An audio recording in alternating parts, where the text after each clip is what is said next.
അങ്ങനൊരു ഞാൻ പല സ്ഥലങ്ങളിലും എനിക്കിപ്പോൾ അമ്മയുടെ മീറ്റിങ്ങിന് പോകുമ്പം അല്ലെങ്കിൽ ഒരു ഷോ ചെയ്യുമ്പോഴൊക്കെ മമ്മൂക്കയായിട്ട് ഞാൻ സ്റ്റേജ് ഷെയർ ചെയ്തിട്ടുണ്ട്. പക്ഷേ ഇങ്ങനെ ഞാനും മമ്മൂക്കയും മാത്രമായിട്ട് ഇങ്ങനൊരു സ്റ്റേജിൽ നിൽക്കാൻ കഴിയുന്നതിനെ വളരെ ഭാഗ്യമായിട്ട് കരുതുന്നു.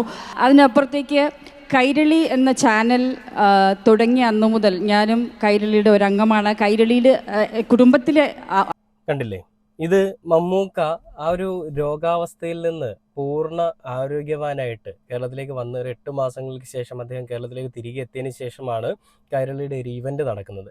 ആ ഇവന്റിന് ശേഷം ആ ഇവന്റിൽ മുഖ്യമന്ത്രിയുടെ അടുത്ത് ഒരു ജേർണലിസ്റ്റിനെ പോലെ ചോദ്യങ്ങൾ ചോദിക്കുന്ന മമ്മൂക്കയെ നമ്മൾ കണ്ടതാണ്. മമ്മൂക്കയുടെ ആ ഒരു നിപ്പ് തന്നെ നിങ്ങൾ കണ്ടില്ലേ. അതാണ് അദ്ദേഹം എന്ന് പറയുന്നൊരു പേഴ്സണാലിറ്റി, അതാണ് അദ്ദേഹം എന്ന് പറയുന്നൊരു ജെന്റിൽമാൻ, അല്ലെങ്കിൽ അതൊക്കെയാണ് ഒരു കോസ്റ്റ്യൂം സെൻസ് എന്നൊക്കെ വേണമെങ്കിൽ നമുക്ക് പറയാം. കേരളത്തിലെ ജനങ്ങൾക്ക്, എല്ലാ ആളുകൾക്കും ഒരച്ഛനായിട്ടും അതേസമയം മകനായിട്ടും അതേസമയം തന്നെ ഒരു ചേട്ടനായിട്ടും അതേസമയം മുത്തച്ഛനായിട്ടും എല്ലാം മമ്മൂട്ടി എന്ന് പറയുന്നൊരു മനുഷ്യൻ